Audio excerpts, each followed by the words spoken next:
Market Journal, television for agricultural business decisions, is a presentation of the University of Nebraska-Lincoln's Institute of Agriculture and Natural Resources. Promotional support is provided by the Nebraska Farmer Magazine.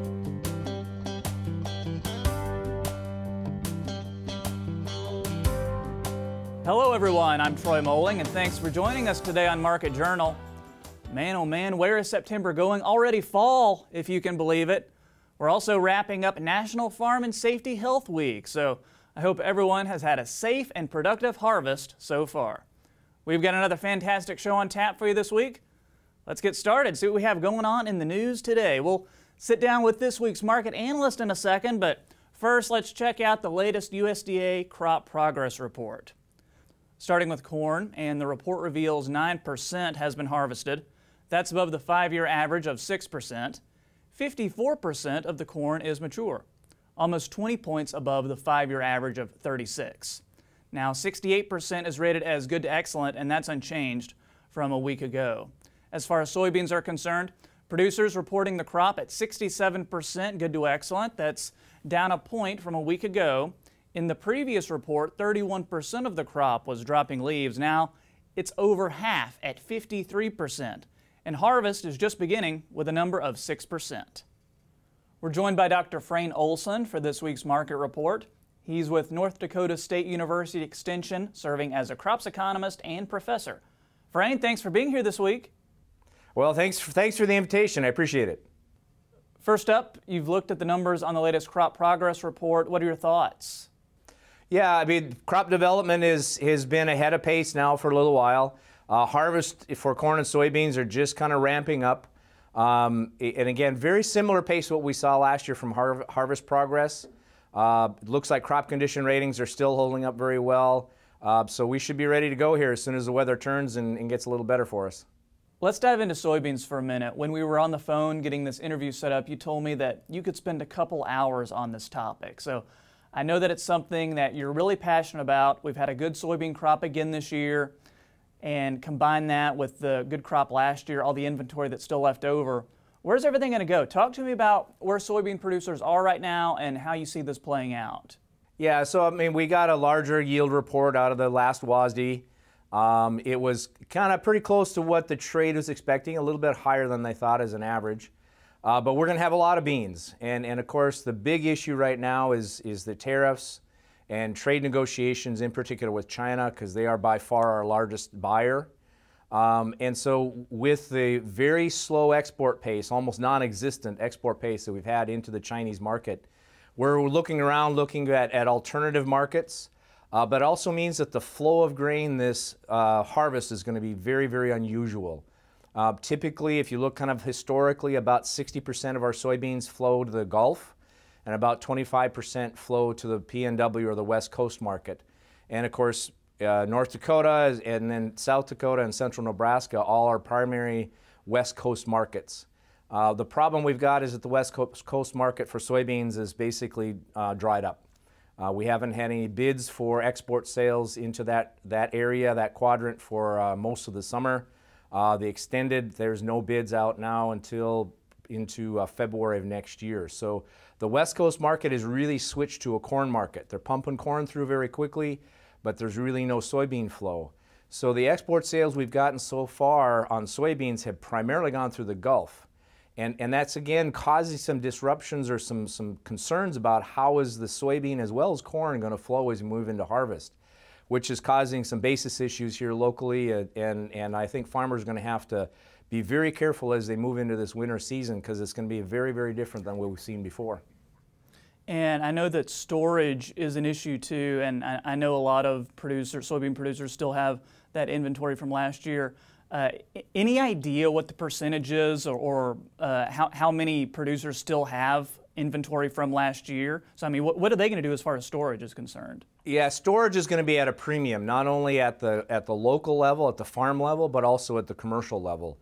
When you look across the crops we have, the primary crops, corn, soybeans, wheat, tremendous incentives in the marketplace right now to store grain, both in carrying the market for the futures portion of it, as well as some pretty depressed basis levels, especially for soybeans. So again, a very, very strong signal store everything. And of course, we don't have room to do that.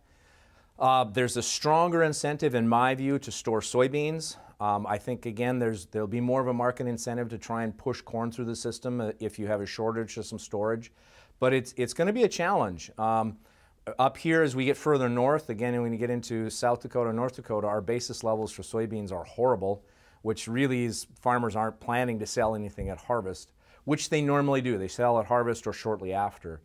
Again, the challenge is going to be, it will likely take, even if the tariffs were to go off very quickly, it's still going to take several months for the grain logistics systems, both the railroads and the barges, as well as the ocean-going vessels, to be able to readjust and compensate for additional trade in soybeans. So the transition time is going to be a lot slower than most farmers think, which means they will likely have to store soybeans much longer than they had originally expected.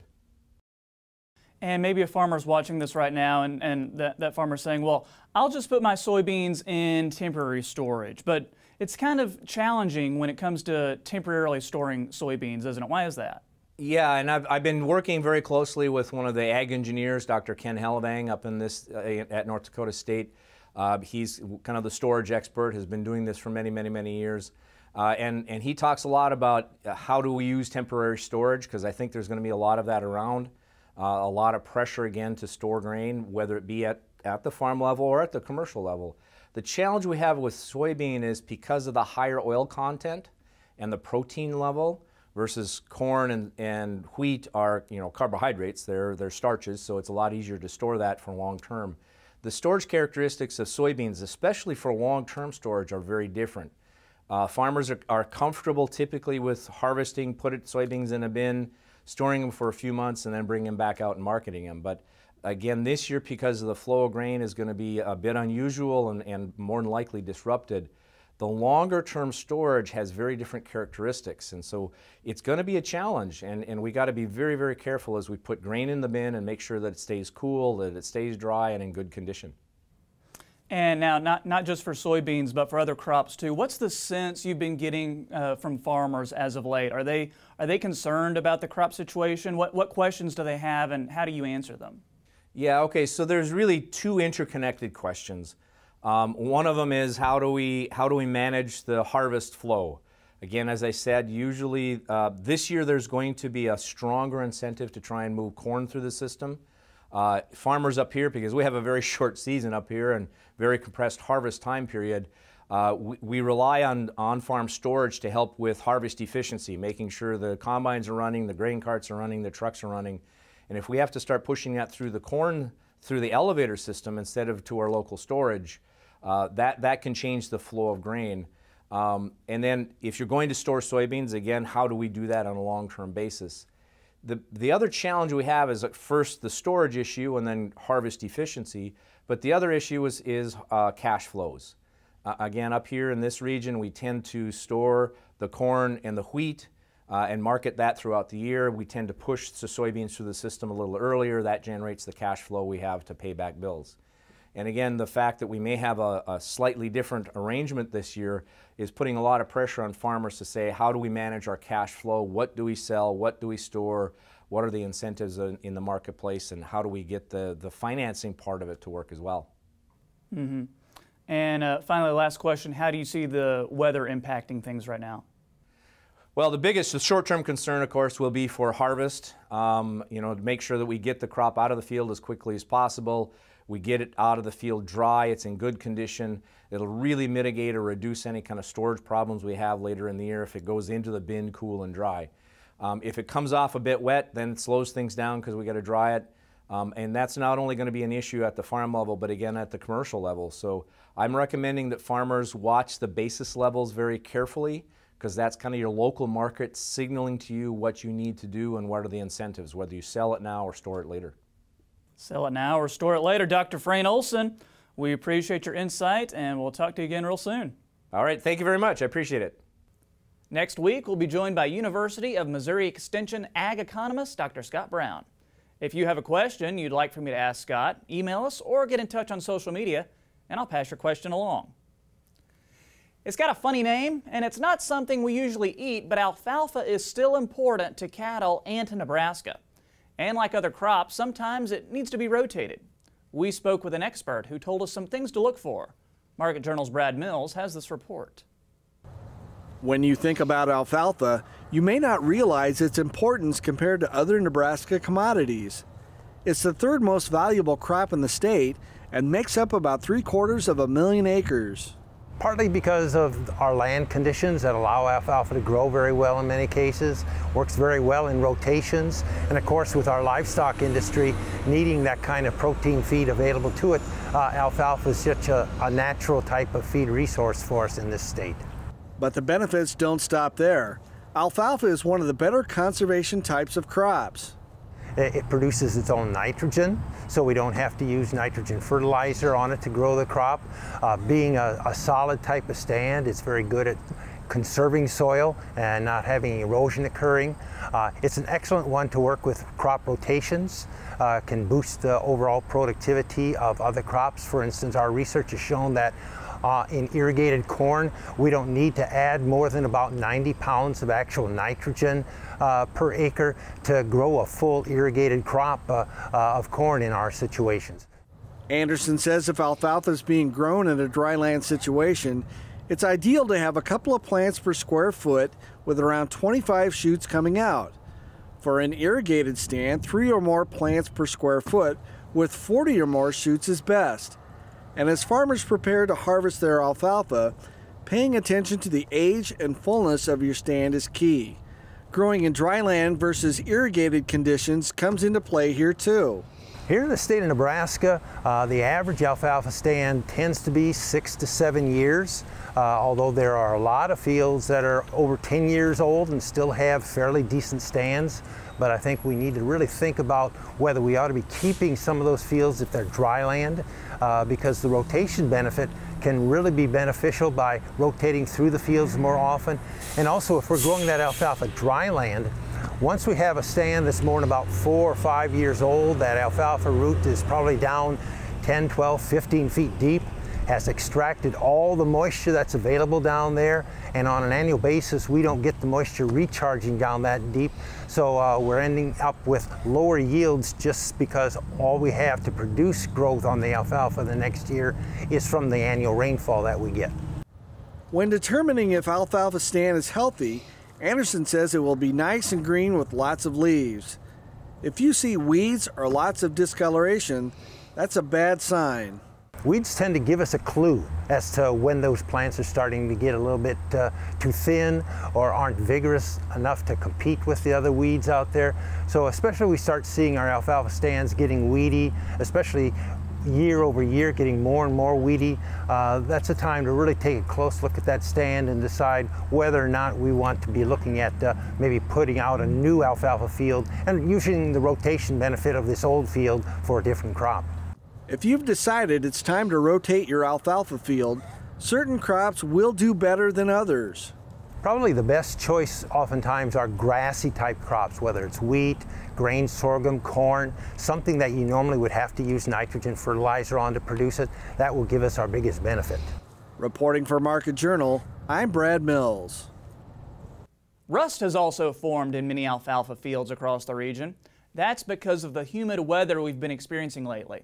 Now, we've posted an article on what you can do if your fields have been affected. That's on the Market Journal Facebook page. It can be easy to focus on the crops themselves and forget how important the soil underneath is. Market Journal spoke with University of Nebraska Extension soil scientist Dr. Charles Shapiro to learn how the understanding of different properties and different types of soil is key to proper soil management. When we talk about physical properties and even the biological and chemical properties, the physical properties are basically the foundation and the structure on which soil exists. And so texture is the foundation of that structure. So it's very fundamental. If you know the texture of the soil, you can predict a number of other qualities, how much water the soil can hold, how much organic matter the soil can maintain. And so it doesn't tell us everything, because how the soil is managed and where it is in the geography build on that texture, but texture is just like whether you have a wood house or a brick house or you know, a sandcastle. So that's what we consider the fundamental part of the physical properties. The soil texture triangle is set up so that we can have three major categories: clay, sand, and silt. And anywhere on the triangle, we can figure out the percent of clay or silt and sand. And it's a visual concept of how the different textures fit together. We have arbitrarily set up three major classes of particle size, and they have different properties, so there is logic and science behind it, but we have sand, silt, and clay. And so a soil is 100% something, and so it's going to be a certain division between sand, silt, and clay, and the triangle allows us to have everything add up to 100. And you can see when you look at the triangle, if you go from the lower left-hand side all the way up to the point or to the right, you'll see you go from sand to clay or sand to silt. And as scientists, you know, we like to draw nice, neat lines and say, you know, if you're 29%, you're one thing, and 30% you're another. But in reality, you know, those lines are a lot more vague. But it gives a farmer and somebody some way of communicating. Like if you called me on the phone and you said, I have this and this problem, I'll probably say, what kind of soil do you have? And then you may or may not know. You know, a farmer might just say it's gumbo or something, and then I have to deconstruct it. But that gives me an idea of other questions to ask. So it's the entry point. What I have actually in my hand is just a rod. And they use this actually out west. You could see there's a little ball on the end. And in the western part of the state, they use this to find where the soil moisture is, because in wheat country, and this is wheat that we're standing in, we don't have as much wheat here in the eastern part of the state, but they could go out in the field and push this down, and then when they hit dry ground, they know. And you know, if you're going into the season and you only have this much moisture, that's a different plan than if you have a full profile. What I'm going to use it for today is not really to find out where the moisture is, but where the compacted layers are. And you know, we're standing on the surface, and you could dig down with your trowel or something and find out what the first inch or two is, but it's really hard to get down to 2 or 3 feet. And here, it goes down all the way. If we were on some area where there was wheel tracks, it would stop at a certain distance. So something like this, it doesn't have a dial. We do have ones with dials, but a practitioner could get pretty good at just using it. You know, you have one set of strength, I have another. So you know when you're pushing harder. You don't know what the PSI is, but you would know that you had a oomph into it. And you know, that'll change. If you go on to a very dry soil, it's going to have a different amount of oomph. Now, we don't really know what's causing it to stop. It could be dry soil, or it could be compacted. And then I would take a shovel or a spade and I could dig around that hole, and we can look and investigate further. Nebraskans are very lucky that they have deep soils, but if you go to another part of the country or the world, you might hit bedrock at 6 inches, in which case, you know, you don't need a big rod like this. But, you know, so it gives you some more information. But what we're wanting to do is find if there's a compressed layer, because if the soil's compressed, the roots won't be able to penetrate, and water may be harder to get through, and, you know, there's a cycle of bad things that happens. If you have any questions about soil management, you're encouraged to contact your local extension office. Whether you're the boss of a farming operation or a Fortune 500 company, the way you treat your employees is universal. Market Journal's Maddie McIntosh spoke with Leslie McCuiston of Pharmgate Animal Health to learn some ways to maintain success at the farm and keep employee morale high.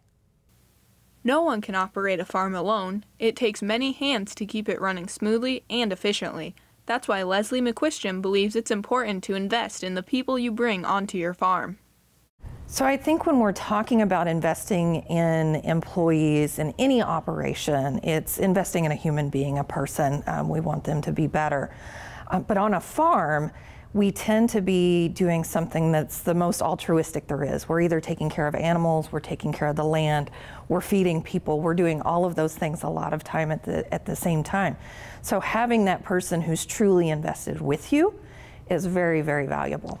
So I think the big thing is that they're not just employees, and we are investing in that person's development long term, maybe even for the next job.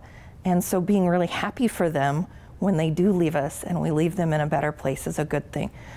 So I think that's really the take home, is just to take the time. And there's a piece in there too that I'm going to talk about, investing in ourselves, being that example on the farm as well. When bringing in new employees, it can be easy to confuse the terms development and training, but the two are very different. It's when both are used together and in the right way that you'll notice a higher retention rate of your workers. I've worked in business most of my life, so in industry, as we say, and I think a lot of times we mix the two of those up. Training's really about skills, kind of the basic things to get a return from that person working on your farm, no matter who it is. Whereas when we talk about development, we're investing in some of those things that human resource people would call soft skills. Being able to work with people, being able to retain them. And I think sometimes, you know, if we look at some of the obstacles that we're seeing in Nebraska about the skill level, the unemployment rates, who we've got as an available pool, or if we're working with family even sometimes, investing in that person, whether it be for the long term. Sometimes we're hiring high school students, and so we expect turnover. Sometimes turnover is a good thing. But if we can leave them prepared for something better the next time, I think we've made the ultimate investment. And for long-term sustainability, it's important that your employees are engaged and invested in you as well. You really want those people to feel the same way you do, that you're taking care of your livelihood, that you're investing in your livelihood. So if they're engaged employees and developed employees, they will pass on those same feelings and that same work ethic and that same care for the animals, and paying more attention and doing better and better all the time. Reporting for Market Journal, I'm Maddie McIntosh. Great advice right there. Now, moving on July 4th, Chad Christensen's neighbors were all spraying soybeans or shooting off fireworks, but not him. Chad and his friend Robert Mullican were in the field harvesting winter wheat to celebrate a hot, muggy Independence Day near Fremont. Now for Chad, wheat is something new. He's sold on the soil health benefits of keeping a growing root in the soil. But to accomplish that, it also has to pay the bills. So Chad made the move to add wheat to his seed corn-soybean rotation and is trying to double crop soybeans after wheat harvest. Read about Chad's double cropping goals in the September Nebraska Farmer. It's time now for weather with Nebraska Extension ag climatologist and Market Journal chief meteorologist Al Dutcher. Can you smell it, Al? Fall is in the air. At least on the calendar. Is our weather going to be very fall-like? Well, Troy, you are absolutely correct with this cool weather. We've seen that move into the northwestern part of the state early this week, and it took all the way through Thursday for that front to finally move its way through southeast Nebraska. Blocking high pressure to the southeast was really slowing up that front, but now that it's here, the cool weather is in place, and it looks like that's going to remain in place for the better part of the upcoming forecast period. So if we look at what's presently going on, we had that trough that moved through, brought the inclement weather, has now moved to the east of us. We got temporary ridging in place over the central plains. It's going to bring a nice day today for the region as we're under the influence of high pressure. Most of the precipitation will be associated with the front that moved through our region yesterday, and that will develop heavy thunderstorm activity from the south central portion of the United States into the southeast. And then we turn our attention to a trough that is developing that's going to poise move through our region on Monday. We see low pressure that is starting to develop on the lee side of the Rocky Mountains. That will start to move its way eastward. But this front is going to block the moisture return, so we're not expecting heavy precipitation or basically much of any precipitation with this front. And then as we get on the day on Monday, this trough deepens to pull the cool air in. That gives us a reinforcing shot of cool air under the influence of high pressure, not expecting any significant moisture, maybe extreme northeastern Nebraska, and points to the north right around that low pressure system as it moves toward the Great Lakes and intensifies as we go through the day on Tuesday. Probably looking at some hard scattered freezes up into the upper Midwest. And then as we see the high pressure move into our region, we'll stay under the influence of cool as most of the precipitation stays to the east of us. And then that trough gets a reinforcing shot of cool air as we get into the middle of next week. And basically that's going to reinforce this cold air in place and keep us under these cooler conditions. But we, again, with that northwest flow, there's just no moisture to work with as it's all down to the southeast of us. Now, as we get on the day on Thursday, what we're going to pay attention to is that this looks like it's going to bring some hard freeze conditions to portions of the upper Midwest. And right now it's pointing to the Great Lakes region under the influence of high pressure. But if it moves a little bit farther west, it could be coming down into our region. But we do think that we're going to see hard freeze and possibly even a little bit of light snow up into portions of the western Great Lakes. And this trough really starts to dig and reinforce itself over the eastern United States. So much of that cool air will remain firmly in place over the eastern Corn Belt, and we will be under the influence of high pressure system as nothing in the way of any significant moisture looks in store for us as we go through this period. Now, as we look even farther out to the 8 to 14-day forecast, that cold looks to be reinforcing as we move into the early part of October. So from next Thursday to the following Tuesday, below normal temperatures. And in terms of precipitation, well above normal precipitation over the eastern United States, although I think they may be overplaying this slightly as we get into the western portions of Nebraska, Kansas, and points off to the southwest, and a very strong dry signal up in the Pacific Northwest. Even farther out, the preliminary 90-day outlook from October through December from the Climate Prediction Center indicates the entire country showing a tendency toward above normal temperatures, with the strongest being in the southwest. Likely that some areas of the U.S. in this 3-month period will be below normal in terms of temperatures. And in terms of precipitation, we start to see that El Nino-like signal with most of the heaviest moisture across the southern United States. So, Troy, it does appear that as we go through this weekend, fall conditions will continue, and we may even see a reinforcing shot of that cool air as we move through most of next week. Thanks so much, Al. All of today's stories are available individually on the Market Journal website and through the Market Journal mobile app. And keep up to date with the latest in agricultural news by following us on Facebook, Twitter, and Instagram. That's going to do it for this week. I'm Troy Moling. Thanks for watching. We'll see you next time. Join Market Journal online at marketjournal.unl.edu. You can also follow us on Twitter, Instagram, and Facebook. Promotional support is provided by the Nebraska Farmer Magazine. Market Journal is produced by the University of Nebraska-Lincoln's Institute of Agriculture and Natural Resources.